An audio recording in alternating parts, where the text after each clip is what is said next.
Yo, what's going on, snipers, and welcome back to our Halifax Raiders Draft Glory franchise mode here in NHL 24. So in last episode, we had the off season after a disappointing season, and our team is still looking pretty good on paper, obviously, but we definitely still have a little bit of concerns based on how last season went for our team.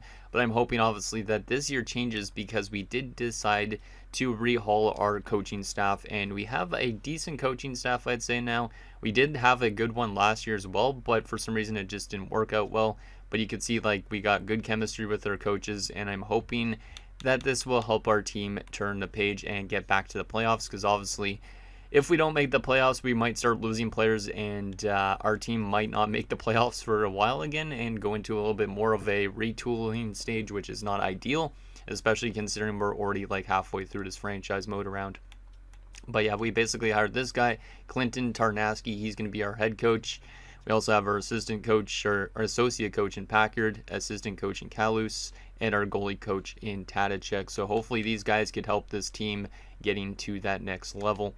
I will show you guys quickly what our lines are looking like going into the season, and then we'll get into some comments. I didn't want to go view lines. I want to go edit lines. But yeah, basically I'll show you guys our lineup setup because I did readjust our power play lines and all that type of thing, and I think they're looking pretty solid. So our forward core looks a little bit different than what you guys saw at the end of last episode. We are still going to be running the Saul line, so Stajan, Ahinen, and Wilm, because that line is awesome. Second line is going to be Delarovere, Lehman down the middle, which is a bit interesting. Not used to putting him down the middle, but he can take faceoffs even though center is not a position of his, so I think having the size down the middle might help a little bit, and then having Joel Weber on the wing is going to be interesting to see if he could take that next step, because we do have him signed here for 5 more years after this season, so it would be nice to get him producing at a good level. We also do have a third line of Vlasic, Pirzabal, and Sergeyev, and a fourth line of Mathieu, Mason, and yes, Sherov is getting demoted to the fourth line, which is unfortunate, but he is not really much of an NHL player anymore. He does produce good still. Don't get me wrong, but he is listed as a depth forward. He still has the good passing stats, so he will be still, I think, getting power play time. But obviously, he is going to get less 5-on-5 time just because he's not as good as some of these guys like Sergeyev and Vlasic and that type of thing. But this is what our power play is looking like. This is what I readjusted it to. So it's pretty much similar to what we had in last season. As you can see, this is our first unit, good +5 chemistry. The second unit is a little bit different than it has been in the past. So we got Pirzabal with Vlasic and Weber on the front. Stajan's going to be manning the point because he's great defensively and he can bring offense as well. And you also have Kolsnik. I believe Stajan was set up as the shooter and the setup guy was Pirzabal. And then, yeah, 4-man units look like this. There was a little bit of a chemistry problem with this 4-man unit. Putting Kolsnik here makes it like a -3, so I decided to put Paul Mayer on the opportunity there. So Paul Mayer will be getting some power play time, even though he's not the best defenseman in the world. It's just more because of the chemistry. Penalty kill I didn't even touch because it looked pretty good after we ended last episode. So this is what we're running with penalty kill wise. Hopefully it does well this year as well and can get our team into the playoffs. So there is basically our lines for the upcoming season. Also, in terms of depth, we do have Felipe Flood if there's any injuries, because we are going to be turning injuries on the season, which is kind of a hurdle in its own right because we had a bad season last year. If injuries happen to our team this year, we might not make the playoffs based on injuries too, because obviously if we suffer injuries, we're going to have to call up guys like Kozlov potentially, like the overage guys in the AHL, which is not ideal. I wouldn't want to call up somebody probably like Hamalainen yet, just because he's 21 and still developing. I'd rather call up an older guy like Kozlov. So we do have some good prospects in the minors, but obviously if we had to call one of those guys up, since Wilm, for example, if he goes down with an injury, it would be a pretty big blow to our team and make us much, much worse. So hopefully we don't have any injury troubles this season with them being back on. But anyways, let's get into your guys' comments from last episode and see what you guys have to say. So the first one is from Sano Otaku, who said, "You made some great coaching hires because both your NHL and AHL staffs have over 70% chemistry." And yeah, that is really good to see. I didn't actually realize that in the last episode, so it's really good to see that our coaches that we just randomly decided to hire actually all work well together, because I literally just like completely cleaned house on our coaches. I fired every single coach, even the AHL coaches, and then we just hired a bunch of people, and it seems like it's going to maybe work out well for our team. At least I would hope so. Next comment is from Ian.NoLove, who says, "Love the job you've done this offseason. Your A- Russian assistant is here to give the boss some suggestions. Maybe we should try a new third line, Lasik, FPZ, Sergeyev, +1 chemistry, and Sharov downgraded sufficiently." That's exactly what I did, if you didn't catch that when I was showing you guys the lines. Second, Flood for depth option, because obviously Wilson, McLaren, top D-men in the AHL. Haken, Hartman, Addison, Kozlov, top 3 in the AHL. I'd rather have an overage forward scratched as the AHL coach has A+ teaching grade. So I think he was thinking one of those guys should be up here as an NHL guy scratched, but I'm going to leave them in the AHL. But obviously those are the type of guys that would be first to get called up if there's any injury problems. 30 says Dimitra is a bust, unhappy with his performances, still in 100% of Kolesnik, solid number 1. It'll hurt us losing Stajan, because obviously Stajan's a pending free agent. Same with Kolesnik. We probably will be giving Kolesnik an extension here shortly as well. Fourth, power play wise, OMG, no way Mayer plays power play or plays line 1. Maybe try 5 forwards for line 1. Either change Mayer to somebody who fits. Second line 4-man power play should be reworked. Overall, try to put players roles on players you wish them to play, plus change extra lines as you wish them to. And yeah, that's what I went ahead and did to show you guys. And number 5, check both Tendy coaches for A+ teaching. Or trendy coaches? He probably means Tendy's coaches for A+ teaching. I'm 100% agree with Flame Husky. We desperately need some redemption season. Step over 50 wins. Conference finals is a must. Appreciate your hustle. Keep grinding, boss. I'm your biggest Russian fan all over the world. I appreciate that, man. And the stuff with the coaches for the AHL goalie coaches, well, not AHL goalie coaches, just the goalie coaches in general. I think these guys actually had good teaching stats, if I remember right. Yeah, see, A+ teaching on Tadashek. That's why I hired him. And Eastwood's an A-, but that still should do decently. So hopefully our goalies get good growth because of that. At least that's what I'm hoping for. The next comment is from Michael Dose, who says, I like McLaren as a depth defenseman. So he liked McLaren. Obviously, Ian liked Flood. So I kept Flood up here for now. But I think McLaren obviously could get called up if we run into any more injury troubles on the defensive end, because he's one of the older guys in the AHL and he's on a one-way deal. So obviously we will call him up if we get into trouble with those injuries. Next comment is from Flame Husky, who says, Kolesnik over Stajan since he is exact elite compared to Stajan's top 6. It would suck to pay 10 million plus to an 86 overall guy. If Stajan would drop an overall, fingers crossed for a redemption year. Mauricio's goals 59, Halifax's wins 49. So he's thinking Mauricio's going to return to form and our team's going to get almost 50 wins, which would be really, really nice. And I totally agree with the contract situation about the fact that if Stajan's actually only like an 86, paying him that much wouldn't be great. So he might end up leaving the team at the end of the season, depending on, I guess, how he plays the season. So hopefully he doesn't play good this season in a sense. And Kolesnik obviously getting re-signed here is a very crucial thing for our defensive core, because obviously if we lose him, we don't have a lot of defensive prospects at the moment. So that would be a substantial blow to this defensive core. So yeah, Kolesnik's going to probably get locked up on an 8-year extension to start this episode as well, so we make ourselves better defensively for the long term. And then hopefully we can start getting better defensive prospects in as these drafts go on. The next 2 and final comments are from Dustin Wald. The first one says, Stajan is also only top 6 potential, so maybe don't play him on the first line all season. Inflated points will increase his asking price, which is an interesting thing to think about, but I don't really know if I want to put him as like a second, third like liner just so he doesn't produce well, because I really like this guy and I think he deserves a chance to play somewhere else if for some reason this team can't make the playoffs again. He's been one of the best players in this franchise mode at this point. Like a 3rd round pick that has 99 offensive awareness and defensive awareness. He's just like completely filthy at this point. Like I'm hoping that he has a great year, but at the same time, obviously it will hurt us if we end up losing him, which is likely going to end up being the case. Like he was our best player probably almost last year in the playoffs, or not last year, 2 years ago, I guess, when we went to the playoffs. Considering we didn't make it last year, I almost forgot about that.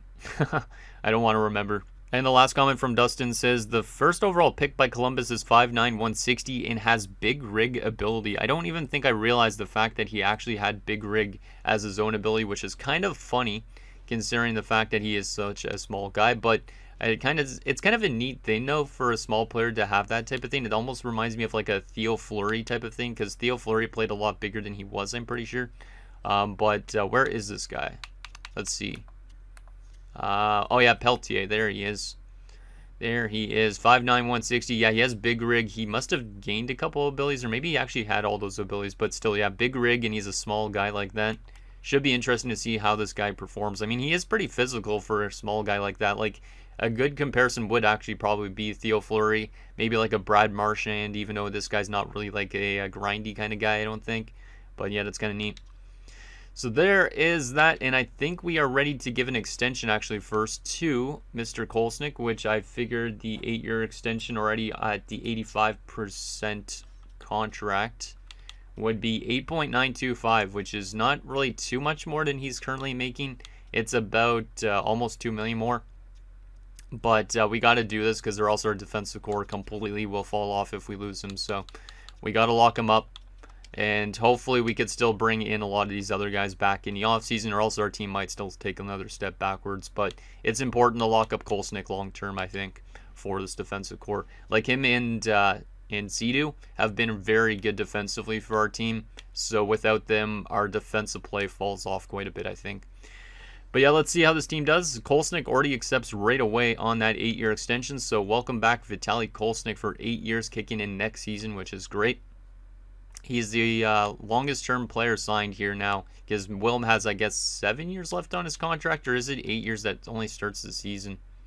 Let me go to the contract scenario. I don't remember if it was this season that it starts. I think it was last year that it started, which is not a great way to start it off when you miss the playoffs. 2, 4, wait, let me see this again. 2, 3, 4, 5, 6, 7, 8. And maybe it does start this year. I don't even remember, to be honest. But let's get into this season sim and see if we make it back to the playoffs. We should make it back to the playoffs. If we don't, it's a colossal failure on our team's part, and I honestly don't know what the problem is, but I really hope we make it back. So let's have not a good preseason, because obviously when you have a good preseason, it seems like regular season wise is not usually that great. At least I find, but not always all the case. Sherov was actually injured in the preseason. See, we are going to be having some injuries now, and which is kind of dumb because the injury slider, literally if you have it on 8, it does not happen at all. I literally had it at 8 this entire series up to this point. We didn't have a single injury. We put it up to 9, we will get injuries. So it is kind of dumb. But preseason-wise, we went 3-4-1. Which is pretty solid. Della Rovere led the team in points. Not really what I was expecting, but that's okay. Everybody was under a point per game in the preseason. So, yeah, we are definitely probably due for a good season based on the fact that we weren't a great preseason team. At least I'm hoping for. Okay, let's go to December the 1st. Take it a little bit slower, obviously, considering we're coming off a very terrible season last year. We want to be obviously off to a good start this year. We did end the season off really good last year too, so maybe we could take that momentum into the season. Come on, boys. Hey, that's a good start. That's a great start. 4 straight wins to start the season. That's much better than last year at this point. Hey, look at this. Are we going to have a perfect first month of the NHL season? No, we're not. Of course, we lose to Columbus.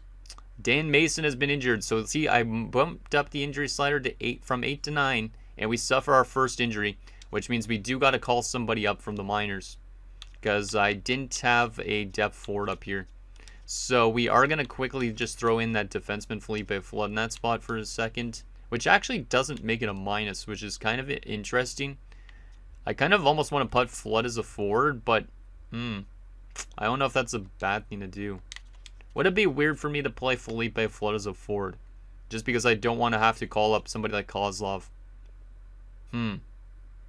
He's actually a 76. I didn't realize he was only a 76. You know what? We're going to put Felipe Flood in as a forward as well if there's injury problems. At least for now. We'll see how he does, but honestly, if it doesn't make it a minus, why not try it out? And maybe Felipe Flood will get like a career resurgence out of it. I don't think it was super long-term anyways, this injury, so let me stop the sim because I can't see what's happening. We are 10-1. This team is doing a lot better than last year. But the thing is, if we win the President's Trophy, we might be a first-round exit. That's not good. Our medium elite prospect in the AHL, Mauricio Booz. I forgot we have 2 Mauricios on this team now. Has been injured with a sore hip.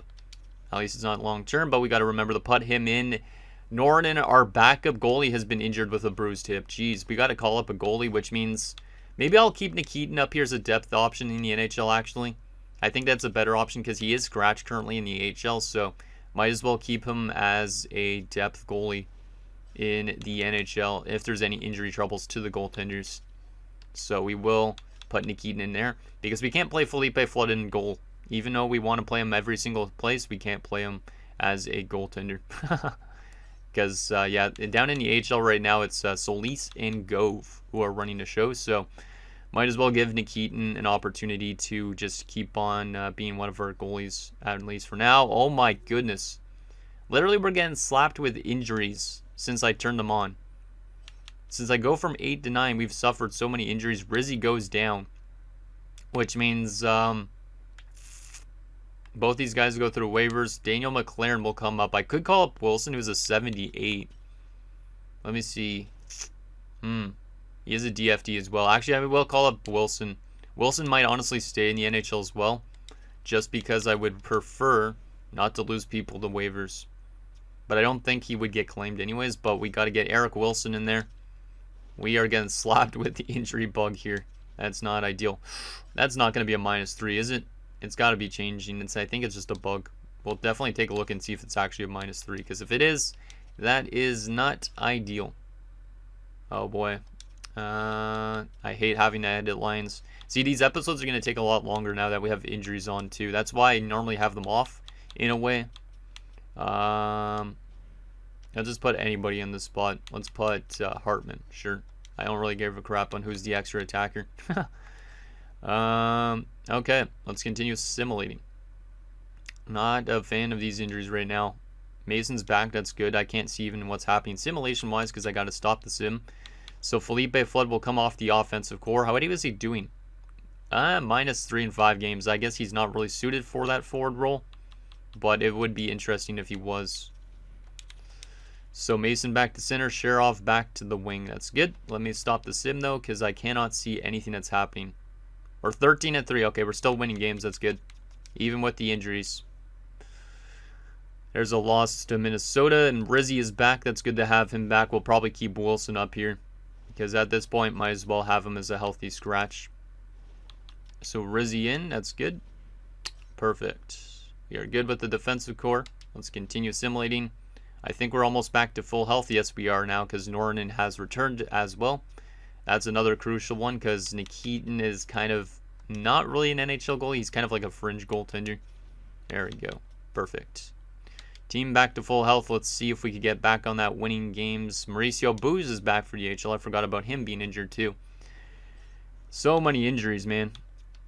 Ranford will come out. Booz will come in, because obviously Booz and Paco are the medium elite defensemen down there. They're the only ones that really have much potential in our system. So that's why we need to kind of draft more defenders over these next few years, I think. Well, yeah, we're off to a really good start this year. A bit weaker than normal, the draft class. Not ideal. Not ideal.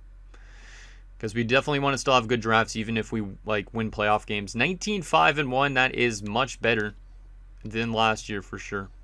We are currently number 1 in our division, only by 1 point. We are 9 points up on a wild card spot, and 11 points up on the Islanders, who are in the other wild card. So we're in a great position. Let's continue simulating. Let's go to March the 1st. See if we could do good in the second half of the season as well. But I'm liking the way that this team is playing. I don't know what the points are looking like right now, like who's doing what. As Israel Hartman goes down, that's not good. Let's just go replace player, but that sucks, man. We're like, a lot of our HL prospects are getting injured, and now JC Du has been injured with a sprained ankle. Well, Felipe Flood's going to play, or one of them, Wilson. Man, we are getting slapped with injuries since I turned it back on. And it's actually kind of frustrating me more than it should, but it is what it is. This is why I probably normally keep it off, because it's way too much micromanaging. In terms of like an actual normal franchise mode, it's fine, but with drafted glories, it's kind of more tedious. We're on a 3-game losing streak, 4-game losing streak, and then we win a couple games in a row after that. That's okay. Because obviously if we win the President's Trophy, I feel like a bit scared that we might end up not winning, so that's okay. Let's get Sea-Doo back in. Good to see him back to full health, because we need those 2 DFDs to help us keep the puck out of the net.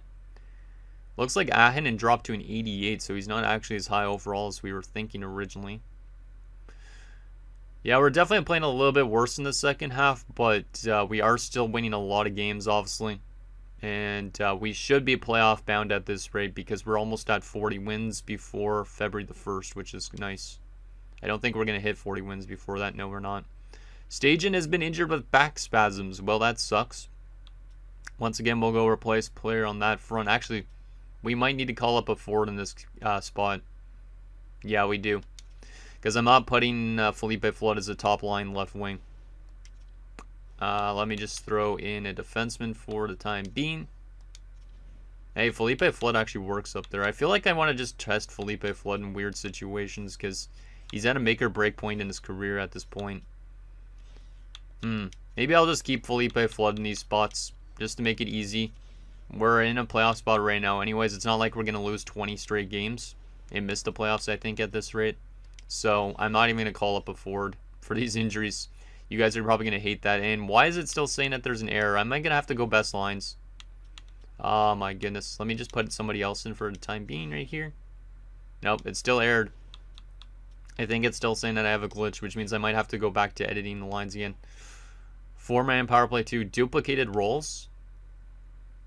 What do you mean duplicated roles? There's nobody that's duplicated on this unit.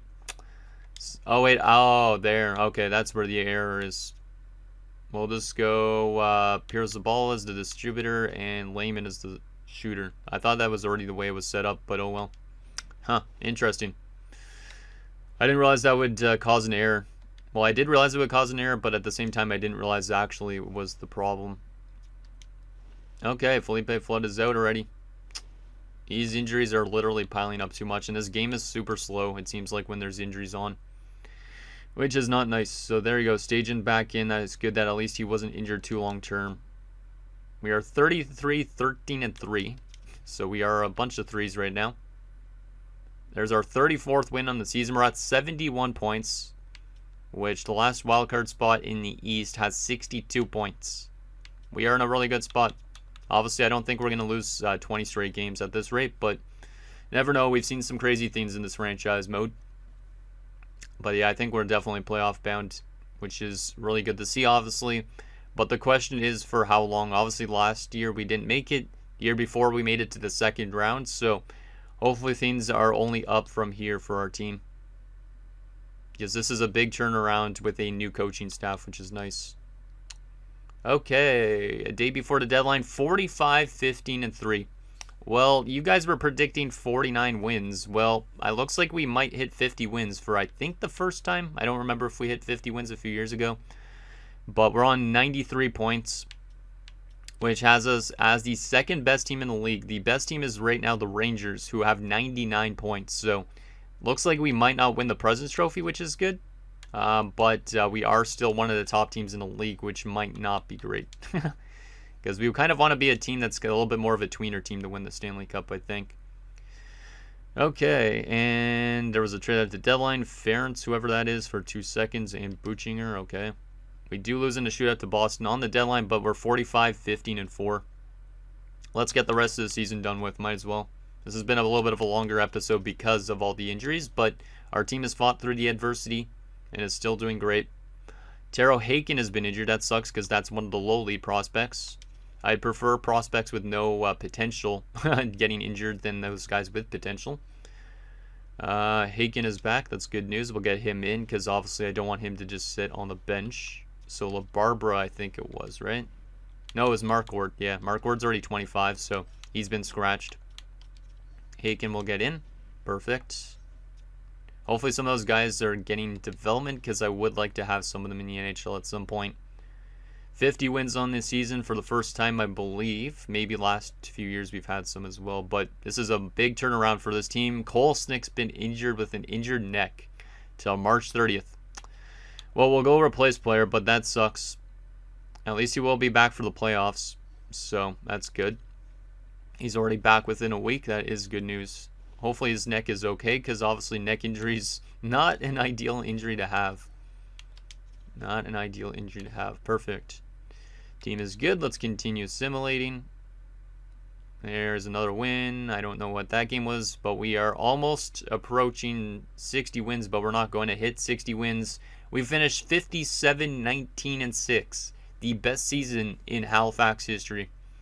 But we do not win the President's Trophy because the best team in the NHL was the Rangers, who had 59 wins and 123 points. Wow, there were some really good teams this year. Wow, okay. Okay, so now that we have seen that, let's see the player stats. Did Mauricio Wilm return to form? Let's see. He did. He drastically did. I think Husky predicted 59 goals. Yep, he predicted 59 goals. Wilm goes to 58 goals, like you love to see. Doesn't get injured once either, which is good, but hopefully he doesn't get injured in the playoffs because that would hurt me a lot. But let's take a look at our team stats and player stats here. So, entire league-wise, yeah, we are the second best team in the NHL with 120 points. You also have Buffalo up there. A lot of good teams in the top half. A lot of them Eastern Conference teams as well. Because the top Western Conference team was Nashville with 107.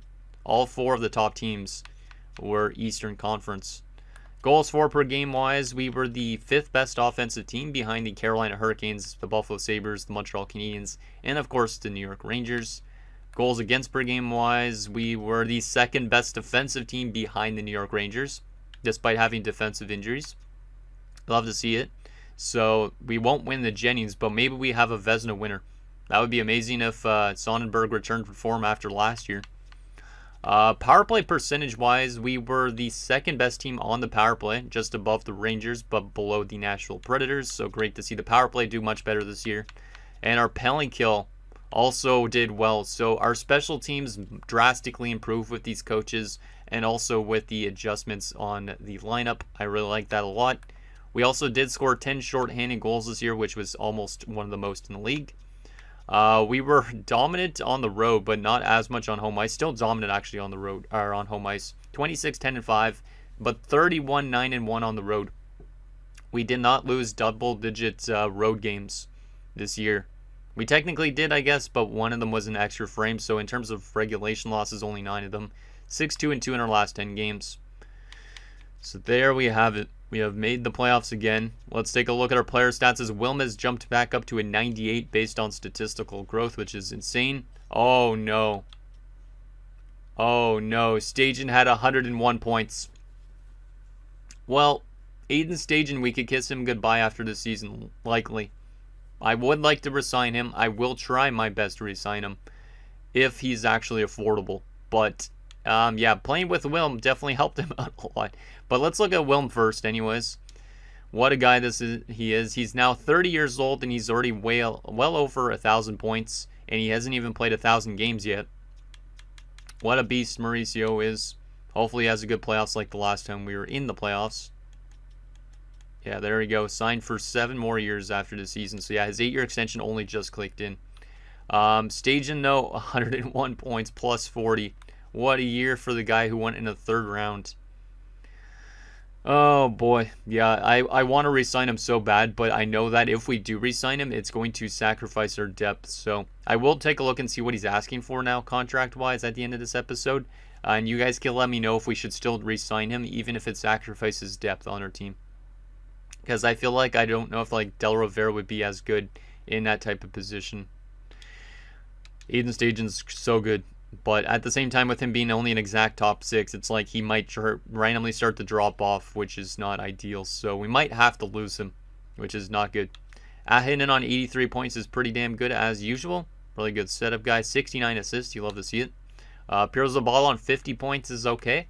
It is better than last year by only a little bit. His production still hasn't been as good as it was when he was putting up 79 points. But I will still take it. He was playing 3rd line this year and power play time. So maybe if he was on the top 6, he would have done better. Dan Mason, 28 points. Not bad for a 4th line guy, to be honest. Yeah, I've seen 4th liners do a lot worse than that. So hopefully he has a good playoffs ahead of him, even though he's not going to get a lot of ice time. Sherov had 26 points.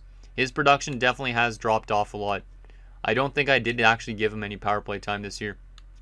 But I mean, he's still picking up assists, which is helping the team. But likely the Sheriff will not cost us a ton this offseason, which is good because we could keep him as a fourth line option, which is not bad. Left wing wise, Joel Weber gets thrown into the top 6, gets power play time, picks up 75 points. So even though some guys dropped off production wise, Joel Weber with a massive increase. Like, he would probably be a most improved player. Because look at the stat line, from 38 to 75 points. So he's really good when you put him on the top 6 with some good players. So I like Joel Weber a lot. Maybe he's going to be a replacement for Stajan on that top line with Wilm. Maybe. Considering he's signed here long term, we might as well do that. Lehman, 73 points is pretty good. Down the middle, obviously playing with Weber. So you love to see it. Not bad. Obviously, he still hasn't been as good as I was hoping for. His contract ends in one more season. Yikes. Vlasic on 54 points. He was playing on the third line this year. So he actually also did a lot better playing next to Piers Bottle. Right wing wise, Del Rivera hit 70 points. Good to see Del Rivera kind of return to form a little bit after last year. Love to see it. He still hasn't been a huge goal scorer, but he is still a really solid player. Sergeyev, 34 points is pretty good as a third liner. Love to see it. He has one more year left, I think, on his ELC, right? Yes, good. Mathieu on 24 points, not bad. So offensively, really like how our team simulated. Defensively, I'm liking it too, it looks like. Kolsnik, 32 points, plus 20 in 80 games. Obviously, he got injured for a couple games. Not bad. Boys on 28 points, plus 24 is not too bad either. Way better plus-minus wise than he normally was, I think. Actually, not as much as I was expecting. But yeah, his offense still hasn't been really that good. And his potential dropped to medium top 4. So unfortunately, Maddox boys looking like maybe not really a bust, but he definitely didn't live up to that potential when we drafted him. Mitchell Rizzi had a good year, 25 points plus 26. He is a RFA for one more season, so we might have to look at signing him a decent bit long term, especially if we lose other defenders. So, but he is going to be costly, I think. Dimitra, 13 points, even 0. It's not bad, but obviously his plus minus should be a lot better on a team like this. Sidu, 13 points, plus 28. Great defensive numbers. Palmier had 12 points. 8 of them are goals, plus 6. He might be gone soon, too. And then Wilson and Flood didn't really do that well as depth options, but that's okay. Goaltending-wise, Sonnenberg was really good. 49, 14, and 6 with 5 shutouts, a 9-11 save percentage, and a 2.76. Norton as the backup didn't really do that well, but he honestly could be a lot better soon. He is also a pending RFA, so we will need to give him an long-term extension as our backup if we want to, because Sonnenberg is still signed for 2 more seasons after this, so maybe Norton's still the future goaltender. And Nikitin was not, or he lost his only game, but he was actually pretty good in that only game. He is a pending free agent as well, which means he might likely leave this team. There is a chance he could leave this team because we have a bunch of other goalie prospects to sign up. So there is our team. Let's take a look at stats around the league. Did Mauricio Wilm win like an Art Ross or a Richard this season? He didn't win an Art Ross for sure. Berkeley Catan, 133 points. Cole Caulfield, 129. And yeah, Wilm was top 5 in points. But yeah, Montreal, apparently, they're 2 offensive guys. Absolutely killed it. And yeah, he's not going to win the Richard either because there's a couple 60 goal scorers. Wilm gets beat up by Caulfield, by Koskinen, and by Matthews, as he normally does. But still, good to see Mauricio Wilm back up there in form. Let's take a look at Selke candidates. See if any of our guys are up there. See, Jack Hughes potentially up there. Zach Benson potentially up there. He just scored his first NHL goal, right, the other day. If I'm not mistaken, it was crazy. Let's see, any other guys up there? Koskinen probably, actually. Yeah, it's probably going to go to Koskinen. Most fights were fun. Braden Toms again in Pittsburgh. That guy's a goon. 35 fights. The next closest had 12. Wow, okay. So there is that. Let's go to defensive stats. Best defenseman this season, Adam Fox, 85 points, plus 51. Jeez, yeah, the Rangers were insane this year. And then LA had Bryant Clark at number 2. Best goaltender this season in terms of wins was Dustin Wolf. Most shutouts by a starter, Dustin Wolf. Best save percentage by a starter, Dustin Wolf. So Dustin Wolf looking like he's going to win a Vezina, I think. Yep, he's going to win the Vezina. Unanimous. So Sonnenberg won't get a Vezina this year, but Dustin Wolf will. Any goalie goals this season? No goalie goals. Most goalie assists was Urson with 5. Best rookie this season was Kurt Lupel of the Vegas Golden Knights, and then that Peltier guy, number 2 with 51 for Columbus. How's he developing? And pretty much the same type of thing. So there is that. Let's actually also take a look at our AHL team quickly as well for stats. I know we haven't taken a look at who we're playing against yet in the playoffs, but I do want to take a look at who did what in the AHL level. Kozlov had only 55 points. Our AHL team looked like they still had a bad year. Based on the plus minuses, yeah, they didn't have a good season, which is kind of weird because we did change the coaching staff. And the goaltending was actually pretty good from Solis, the medium elite. He had actually a really solid record, great save percentage and goals against. Gove really struggled though. Gove is still a 77, Solis is a 74, but he might jump up soon. Okay. So there's AHL numbers in case you guys were interested in that. Now let's see who we are playing in the first round of the playoffs. And is it a team we've played before? Is it a team we could beat? The question is going to be answered. It will be the Montreal Canadiens again. So Montreal took us out in the playoffs 2 years ago. We're now going up against them again, and they're coming off a really good season, 49-31-2. And obviously they're coming off 2 good seasons, or a good season from Cole Caulfield and Berkeley Catan. That's going to be tough to contain. But let's do a regular season comparison quickly, and then we'll take a look at their roster. Hopefully they have a really big lack of depth on their team, because that would be great. Then we just need to shut down one line. But this is going to be tough. We had 20 more points than them, which is kind of nuts. They were scoring more goals per game than us, and they allowed more goals per game. Their power play was pretty good, and their penalty kill was trash. So they're not a good defensive team, but they're a good offensive team based on Caulfield and probably Berkeley Catan too. So let's take a look at their forward group and their defensive group and see what their goaltenders are looking like. Because it's probably similar to what it was 2 years ago, but it could be different. Malcolm Spence, Berkeley Catan, and Cole Caulfield. Yeah, Caulfield and Catan, insane players. How did Spence do this year? Playing with them, 68 points. He's not as good, but he's still pretty solid. Second line, Tolvanen, Suzuki, and Doc. Still the same line. I think that was there a few years ago. Serge Brisebois. So they brought in a guy with the last name Brisebois. Kind of funny to see that because Montreal could technically... They would definitely do that type of thing. They'd like drafting their French guys. Kenny Hines and Quinton Musty. Kind of a weak third line actually with the 77s. And a fourth line of Reiner Keller, Darius Holmberg, and Igor. Yeah, I think it's pronounced Igor. Igor Afanasayev. So, yeah, I could see why they allowed a lot of goals. Because technically, they are a 2-player team almost in a sense. Like this second line's kind of almost more like a third line.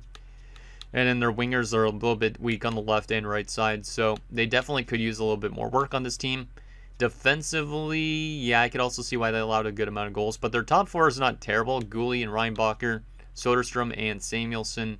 And then they drafted, I guess, or brought in a guy named Ty Savage and Dalton Lockhart. So yeah, that top 6 pairing a little bit weaker, but that's okay.